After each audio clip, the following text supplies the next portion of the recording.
आप सबको मेरा नमस्कार। और मैं आज आपको योग की शक्ति डॉक्टर हरिवंश राय बच्चन उनकी डायरी के कुछ अंश जो कि आपके पाठ्यक्रम में है वो पढ़ाने जा रही हूँ, क्योंकि लगातार मेरे चैनल पे आप लोगों ने मांग की थी कि मैं योग की शक्ति पढ़ाऊँ। तो डॉक्टर हरिवंश राय बच्चन को तो हम सब जानते हैं। डॉक्टर हरिवंश राय बच्चन हिंदी साहित्य के एक बहुत बड़े साहित्यकार हैं जिन्हें हालावाद का जनक कहा जाता है, क्योंकि उनकी बहुत सारी कृतियां हैं जिसमें मधुशाला, मधुबाला, मधुकलश, निशा निमंत्रण आदि हैं और ये बहुत प्रसिद्ध हैं। जो इनकी मधुशाला है वो तो रुबाई की तरह लिखी गई है और वो खुद जब गाते थे तो बहुत ज़्यादा उसमें लोग प्रभावित होते थे। इसके अलावा जो इनकी आत्मकथा है जो 4 भाग में आई है, क्या भूलूं क्या याद करूं, नीड़ का निर्माण, फिर 10 द्वार से सोपान तक और एक और, तो ये 4 भाग में इनकी आत्मकथा आई है और वो भी बहुत साफगोई, सच्चाई और ईमानदारी से लिखी गई है। बहुत विवेचनात्मक, विवरणात्मक है, तो वो उसके कारण भी बहुत प्रसिद्ध हैं। और सांसद भी थे, ये अंग्रेजी के प्राध्यापक थे इलाहाबाद यूनिवर्सिटी में और हिंदी के लेखक थे। तो इन्हीं के अभिपुत्र अमिताभ बच्चन हैं, आप सब उनको जानते होंगे। तो इनकी ये रचना है योग की शक्ति पर और ये लिख रहे हैं 31 मई 1952 शनिवार को ये इसके अंश लिख रहे हैं। कह रहे हैं कि डॉक्टर राजेंद्र प्रसाद का पत्र मिला, दूसरी बार राष्ट्रपति चुने जाने पर मैंने उन्हें बधाई का पत्र लिखा। तो क्योंकि इनका राजनीतिक दखल भी था और ये बहुत बड़े चिंतक माने जाते थे, तो इनके विचार बहुत महत्वपूर्ण हैं। तो ये बता रहे हैं कि ये प्रश्न 1 नंबर के प्रश्न में आ सकता है कि उन्हें कब मिला। तो डॉक्टर राष्ट्रपति दोबारा चुने जाने पर डॉक्टर राजेंद्र प्रसाद का पत्र उन्हें मिला, जिसका प्रत्युत्तर इन्होंने दिया। तो बता रहे हैं कि दिन में यूगोस्लाविया में एफोरिज्म्स ऑफ योगा, इस पुस्तक का नाम है एफोरिज्म्स ऑफ योगा, मैं पढ़ रहा था और इसके पूर्व मैंने संस्कृत या भाषा के किसी भी अनुवाद द्वारा भी योग सूत्र नहीं पढ़ा था। बता रहे कि पहली बार मैं पढ़ा, उसके बावजूद मुझे लगा कि मैं जो भी पढ़ रहा हूँ पहले सुन चुका हूँ, क्योंकि आप सबको पता है कि भारत में योग ऐसा नहीं कि उसकी औपचारिक ही शिक्षा लेनी पड़ेगी। हमारे माता पिता, दादा दादी, गुरु, शिक्षक, हर जगह पे हमें योग का कुछ ना कुछ आधार हमें मिलता ही है। तो ये यहाँ के लोगों के लिए कोई बहुत नई चीज़ नहीं है। तो कह रहे हैं कि जहाँ कहीं भी योग की चर्चा हो, पतंजलि का योग सूत्र आधार लिए बिना नहीं हो सकती, क्योंकि पतंजलि ने ही योग सूत्र स्थापित किया था, तो उनका नाम और उनके आधार के बिना बात ही नहीं हो सकती।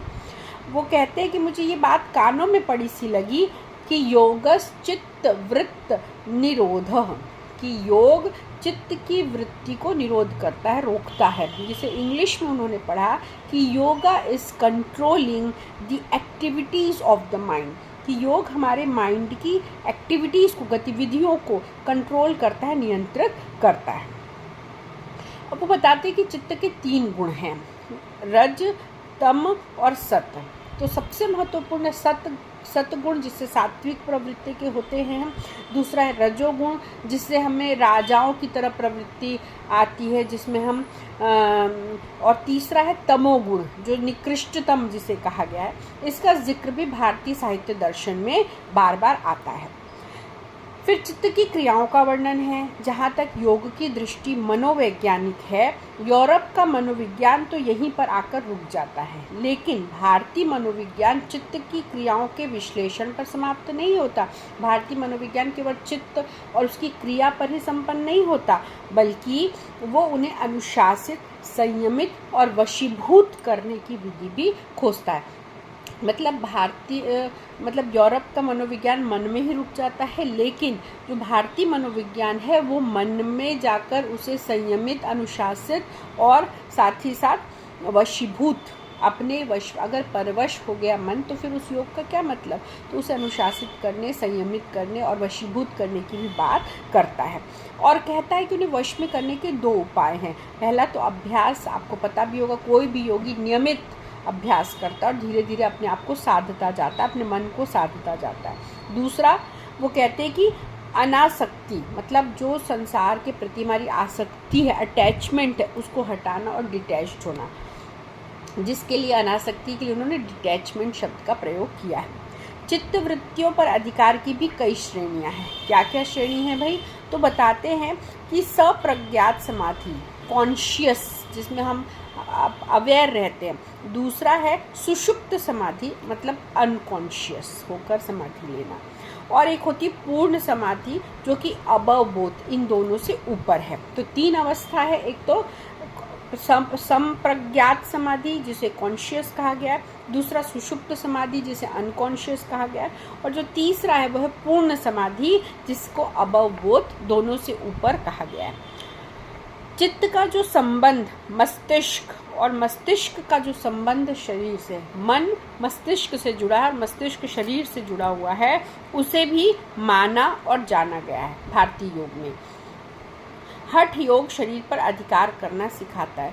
जो हठ योग है उसमें कठिन से कठिन व्यायाम के द्वारा, संयम के द्वारा शरीर को साधा जाता है, और जब तक चित्त की सीमाओं तक नहीं पहुंचता वो अपना काम करता जाता है। जब हम शरीर को साधते जाते हैं तो साधते साधते हम मन को साधने की अवस्था में पहुंच जाते हैं।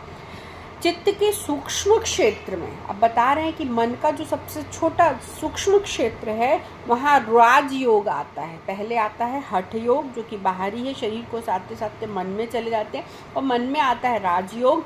राजयोग अपने ऊपर ये भार ले लेता है।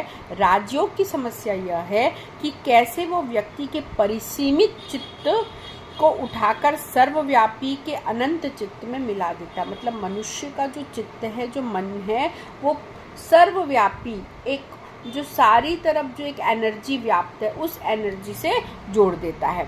परिसीमित चित्र में अनंत बनने की क्षमता है, वह पहले ही मान लिया। ये माना गया है कि हमारा कॉन्शियस अपरिसीमित जो है, जो अपार है, जो एक दिव्य शक्ति, उससे जुड़ने की क्षमता हम शुरू से मानते आए हैं, और वरना प्रयत्न का कोई अर्थ न होता। योग इसे मानकर चलता है कि कोई ऐसी वस्तु नहीं जिस पर चित्त हावी न हो जाए। योग ये मानता है कि चित्त या मन, हम चाहे तो हम किसी भी चीज़ पर हावी कर सकते हैं। चित्त को वश में करो तो सब कुछ तुम्हारे, सबसे पहले खुद को वश में करना है, चित्त को वश में करना है, फिर संसार की किसी भी चीज़ को आप वश में कर सकते हैं। इस अवस्था को प्राप्त करने की 8, अब चित्त को वश में करने की 8 सीढ़ी है।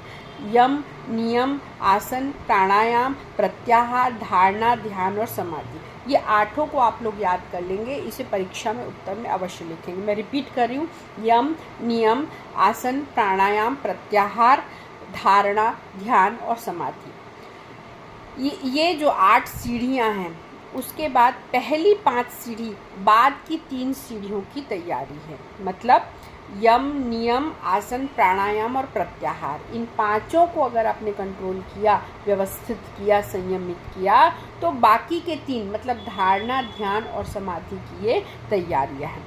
अब बता रहे यम नियम से क्या मतलब है। इसका तात्पर्य है, इसे विस्तार से बताया गया है। धारणा है कि किसी वस्तु पर चित्त को स्थिर करना ध्यान है। मतलब किसी एक वस्तु पे अपने मन को, अपने ध्यान को एकाग्र करना ध्यान है। और ध्यान है चित्त और वस्तु का एक हो जाना, मन और वस्तु एक हो जाए, यही समाधि है। नहीं, धारणा है वस्तु पर चित्त को स्थिर करना, ध्यान है चित्त और वस्तु का एक हो जाना, और समाधि है जहाँ चित्त और वस्तु के एक होने की चेतना भी न रहे, केवल आत्म चेतना रह जाए। तो पहली बात है कि अपने चित्त को किसी एक चीज़ पर स्थिर करना, ये धारणा कहलाती है। दूसरा है कि वस्तु और वो चित्त एकाकार हो जाए, वो अवस्था ध्यान की अवस्था है। और तीसरा है कि जहाँ चित्त और वस्तु के एक होने की चेतना भी समाप्त हो जाए, वह अवस्था समाधि की अवस्था है। केवल आत्म चेतना वहाँ पर रह जाती है। आगे वे कहते हैं कि जब योगी का चित्त इतना सध जाता है कि उसे किसी भी वस्तु पर स्थिर करना सरल हो जाए, अर्थात धारणा की अवस्था हो, तब उसमें शक्ति का आना आरंभ हो जाता है। और समाधि की अवस्था तक पहुंचकर जब वो अनंत चित्त में अपने आप को एक कर देता है, वो सर्वशक्तिमान हो जाता है। सबसे पहले वो किसी एक चित्त पे अपने आप को स्थिर करता है, और फिर धीरे धीरे अभ्यास करते करते वो इस स्थिति में पहुंच जाता है कि जब समाधि की स्थिति हो जाती है और उसमें शक्ति आनी शुरू हो जाती है और वो सर्वशक्तिमान की स्थिति तक, मतलब ये संभव है। जो हम पहले योगी मुनि पढ़ते हैं ना कि उन्होंने साधना से ये कर दिया, वो संभव को संभव, ये सब चीज़ें साधना से, योग से, ध्यान से और समाधि की अवस्था में जाकर ये चीज़ संभव है। धारणा सिद्धि से वो भूत, भविष्य, वर्तमान को सामने फैले हुए नक्शे की तरह देख सकता है। मतलब अपने वो किसी भी व्यक्ति के जीवन के भूत को, वर्तमान को और भविष्य को ऐसे देख सकता है जब वो समाधि की अवस्था में हो कि वो उसको जैसे सामने कोई नक्शा फैला हो जिसमें एक एक चीज़ वो ध्यान से देख सकता है।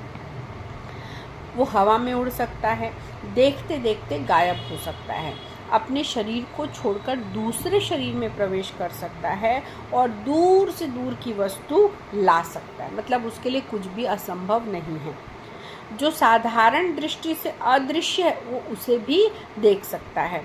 आग पानी पर चलना तो उसके लिए मामूली बात है। मतलब ये है कि कहने का तात्पर्य कि उसे 8 सिद्धियां प्राप्त, जो हम कहते हैं ना कि जैसे कोई भी कार्य जो हमारे लिए मुश्किल है, नामुमकिन है, वो उनके लिए, सिद्धि प्राप्त लोगों के लिए संभव है। और कोई ऐसा काम नहीं जो वो चाहे तो न कर सके। उसे उस पर अपने चित्त को स्थिर भर करने की देर है। आप देखते जो होंगे जो योगी होते, जिस चीज़ पर अपने चित्त को स्थिर कर देते, बस वो स्थिर करते साथ उस पर उनका नियंत्रण स्थापित हो जाता है।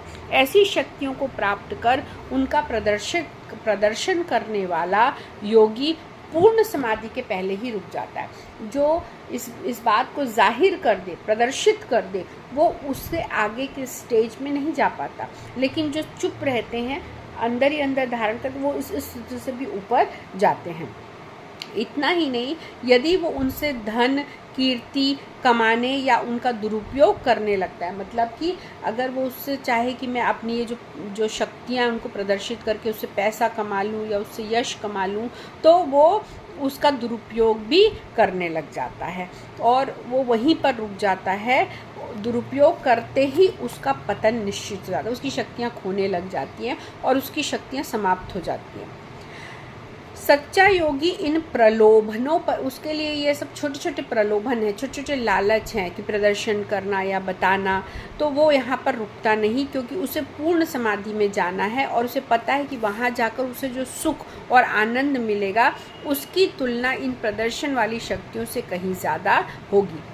सच्चे योगी को जब ये शक्तियाँ प्राप्त होने लगती हैं तब वो उन पर रुके बगैर उस अंतिम अवस्था को प्राप्त करने के लिए आतुर हो उठता है जिसके आगे कोई सुख और आनंद नहीं, इसलिए उसको परमानंद की अवस्था कहा गई। तो जो सच्चा योगी वो एक एक स्टेज के सुख को, आनंद को प्राप्त करते हुए बिना प्रदर्शन के आगे बढ़ता है उस परम आनंद की प्राप्ति के लिए। लेकिन कुछ लोग इसी थोड़े से सुख में इतने खुश आत्मविस्मृत हो जाते हैं कि वो उसका प्रदर्शन करने लगते हैं, उसको बेचकर पैसा कमाने लगते हैं, उससे यश कमाने की कोशिश, और यहीं पर उनकी सिद्धियां रुक जाती हैं। ये हरिवंश राय बच्चन इस योग की शक्ति निबंध में बता रहे हैं। योगियों की ऐसी शक्ति के किस्से मैंने लड़कपन से सुने हैं। बता रहे हैं कि हम, और आपने भी सुने होंगे, मैंने भी सुने हैं, अन्य धर्मों में जो नबी हैं और फरिश्ते हैं उनके ऐसे करिश्मों की कहानियाँ भी कम, मतलब ये बात ऐसा नहीं कि योग सिर्फ इसी धर्म का, दूसरे धर्म में भी जिनको ये शक्तियाँ आती है उन्हें नबी और फरिश्ते कहा गया है। ईसा के जो इवन ईसा भी ये करते थे, ईसा भी जो मुर्दों को जिलाते थे, बीमारों को अच्छा करते थे या देखते देखते गायब हो जाते थे, इससे पता चलता है कि जो पश्चिमी संसार है वह भी इस शक्ति से परिचित है। शक्तियों को खोने का उदाहरण सैमसन की कथा है और बताते हैं कि कैसे एक सैमसन ने ये सब प्रदर्शन करके शक्तियों को खो दिया था। बालों का तो बहाना मात्र था, उन्हें पश्चिम में मिरेकल या चमत्कार की संज्ञा दे दी जाती है। उन्हें संपन्न कर सकने वाले भगवान का कोई विशेष वरदान या स्वर्ग का कोई खास आशीर्वाद लेकर आए थे, अब वे नहीं आते। वैज्ञानिक दृष्टिकोण के लोग पिछले चमत्कारों को मानने के लिए तैयार भी नहीं हैं। जिसने ये सब बातें लिखी वो मस्तिष्क विकार से पीड़ित था अथवा उसने झूठ लिखा, ऐसा लोग सोचते हैं। लेकिन योगी लोगों के लिए ये सब असंभव नहीं है। ऐसी शक्तियों में सहसा विश्वास करने के लिए मस्तिष्क तैयार नहीं होता। पर चित्त को एकाग्र और स्थिर करने से आज भी कुछ ऐसी बातें की जा सकती हैं जो साधारण मनुष्य के लिए असंभव है। पर वो कह रहे यदि आप रोज योग का अभ्यास करें, अपने मन को शांत रखें, तो आपके लिए ये भी चीज़ें आज असंभव नहीं। ईट्स ने अपने जीवन चरित्र में लिखा है कि एक बार लंदन में वे किसी सहभोज की मेज पर बैठे थे, सब डिनर कर रहे थे। एक आदमी उसी मेज पर बैठा हुआ बात कर रहा था। ईट्स ने एक पर्चे पर लिखा कि 5 मिनट के बाद ये व्यक्ति आग लगने का जिक्र करेगा। उस पर्चे को उन्होंने वापस बैठे एक मित्र की प्लेट के नीचे खिसका दिया, आग का ध्यान करना शुरू किया और उसे उस व्यक्ति की वार्ता में संबद्ध कर दिया। 5 मिनट के बाद वो व्यक्ति सचमुच आग पर बात करने लगा। चित्त की इस शक्ति को मान लेना या इसका प्रयोग करना कठिन नहीं है। तो आप अभी भी देखते होंगे कि कुछ ऐसे लोग हैं जो किसी आपके मन की बात को जान जाते हैं या अपने मन की बात को आपके मन में प्रतिस्थापित कर देते हैं। तो कह रहे हैं कि ऐसा ईट्स के साथ हुआ था। चित्त की इस शक्ति को मान लेना या इसका प्रयोग करना कठिन नहीं है। अगर किसी का चित्त पर वश हो तो वह कुछ इसी प्रकार का काम करके देख सकता है। अगर आपका खुद पे वश है, एक निर्मल जल की तरह है कि अगर आप स्थिर हैं, खुद पर वश है, तो उस सामने वाले को उसमें वही दिखेगा जैसे हमें जल में अपना प्रतिबिंब दिखता है। क्या पतंजलि ने इस शक्ति के अंतिम विकास अथवा चरम सीमा की कल्पना की है? ये तो निश्चित है कि पतंजलि ने चित्त की शक्तियों की सीमा में, पतंजलि जानते थे कि चित्त की शक्तियाँ असीम हैं। क्या उनकी सीमा है? यदि नहीं है तो तर्क से जो परिणाम उन्होंने निकाले हैं वे गलत नहीं है। अगर सीमा है तो कहाँ? इसे अभी यूरोप का मनोविज्ञान नहीं बता सका। उसके प्रयोगों ने सदा चित्त की आधिकारिक शक्तियों का ही सबूत दिया है। दूसरी बात, मनोविज्ञान तो ये बता रहे हैं कि अभी यूरोप जो पतंजलि ने जो लिखा है हमारे योग दर्शन में जो है उतना उस तक वो नहीं पहुँचे हैं। दूसरी बात वो बताते हैं कि मनोवैज्ञानिक दृष्टिकोण भौतिक जगत के साथ किसी अभौतिक शक्ति की दखलंदाजी नहीं बर्दाश्त कर सकता। मतलब ये तो सब भौतिक जगत की चीज़ें, इसमें कोई अभौतिक शक्ति इसे वे नहीं मानते। पर हरिवंश बच्चन कहते कि क्या ऐसा भी संभव नहीं कि योगी का ये सारा व्यापार केवल चित्त के जंगल में ही संभव हो, मतलब असली में न हो, ये मन ही मन में घटित हो। उदाहरणार्थ योगी के हवा में उड़ने की बात को ही ले लो। योगी बिना सचमुच हवा में उड़े भी ऐसा अनुभव कर सकता, मतलब कह रहे एक तो ये स्थिति हो कि योगी सच में हवा में उड़ जाए, दूसरा ये भी तो हो सकता है कि योगी ऐसा महसूस करे कि वो हवा में उड़ रहा हो, जो कि वास्तविक में ना, मतलब भौतिक रूप में ये संपन्न ना हो रहा हो, चित्त के मन के लेवल पर ये हो रहा हो। मैं कमरे में बैठकर कल्पना कर सकता हूँ कि मैं कैम्ब्रिज के ऊपर उड़ रहा हूँ। ये कैम्ब्रिज में बैठकर उन्होंने ये लिखा है। आपको पता होगा वो कैम्ब्रिज अपने उच्च शिक्षा के लिए गए थे और ऊपर से जैसे हवाई जहाज से चीज़ें दिखाई देती थी, मैं ऐसा महसूस कर सकता हूँ मैं कैम्ब्रिज के ऊपर उड़ रहा हूँ और वहाँ से मैं कैम्ब्रिज को ऐसे देख रहा हूँ जैसे हवाई जहाज से कोई देख रहा हो, देख भी रहा हूँ। मेरी कल्पना अधिक सशक्त हो तो शायद इस प्रकार के अनुभव का मुझे आनंद भी आने, हो सकता है कि मैं इतना तीव्र कल्पना करने लगूं कि ये सारी चीज़ें मुझे सच लगने लगे और मुझे इसका आनंद आने लगे। पर सारे समय मेरा शरीर कुर्सी पर ही आसीन रहे, ऐसा भी संभव हो सकता है। योगी का अनुभव इसी श्रेणी का है या इससे अधिक गहरा भी हो सकता है। वो दूसरों को भी दिखला सकता है, जिसको मिसमैरिज्म कहा गया है। मिसमैरिज्म से ये सिद्ध कर दिया गया है कि दूसरों के चित्त पर अंशतः अधिकार कर पाना संभव है। दूसरों की दृष्टि को हम इस तरह से बांध सकते हैं कि वे देखें, एक तो ये कि मैं हवा में उड़ूँ, दूसरा ये कि मैं मन ही मन सोचूं कि मैं हवा में उड़ रहा हूँ, और तीसरा ये कि तुम्हें प्रतीत हो कि मैं हवा में उड़ रहा हूँ, मिसमैरिज्म कर दूँ मैं। फिर कह रहे हैं जबकि मतलब मेस्मराइज्ड कर दूँ मैं, जबकि सारे समय योगी ज़मीन पर ही बैठा हो। यदि केवल चित्त, आपने देखा होगा कई बार ट्रेन खड़ी रहती, लोगों को लगता है ट्रेन चल रही, जादूगर पहले ऐसा खेल दिखाते थे, तो इस तरह का मेस्मराइज्ड भी किया जा सकता है। तो यदि केवल चित्त जगत में इन शक्तियों का प्रदर्शन सीमित हो तो संभव हो कि इन पर विश्वास करना मनोवैज्ञानिकों के लिए कठिन न हो। मतलब अगर केवल मन का खेल होता तो इस पर विश्वास किया जा सकता था। दृष्टिबंध योग के लिए डिटबंदी सब शब्द अब भी भारत में प्रचलित है। जो कहते हैं ना नज़र बांधी, डिटबंदी करती, वो अभी भी संभव है। उसमें यही होता है कि दूसरे वाले की नज़रों को वही दिखता है जो हम दिखाना चाहते हैं। पर सबसे बड़ी बात जो पतंजलि ने इन शक्तियों के बारे में कही वो यह है कि करिश्मा नहीं है, ये चमत्कार नहीं है या मिरेकल नहीं है। पतंजलि कहते हैं ये सब कोई जादू नहीं है, करिश्मा नहीं है, मिरेकल नहीं है, चमत्कार नहीं है, ये सब स्वाभाविक शक्तियाँ हैं। उनके पीछे कोई जादू नहीं है, फरिश्ते या देवता नहीं है, भगवान जिस अर्थ में उन्हें समझा जाता है वैसा नहीं है। उनके पीछे क्या है? मनुष्य का निर्विकार चित्त, शुद्ध चित्त, और शुद्ध चित्त को किसी भी वस्तु पर स्थिर एकाग्र करने की शक्ति। जो मैंने आपको बताया कि निर्मल जल में वही दिखता है जो आपके मन में हो। इसी तरह से जिसका चित्त शुद्ध है, निर्विकार है, एकाग्र है, वो ऐसा सब कर सकता है।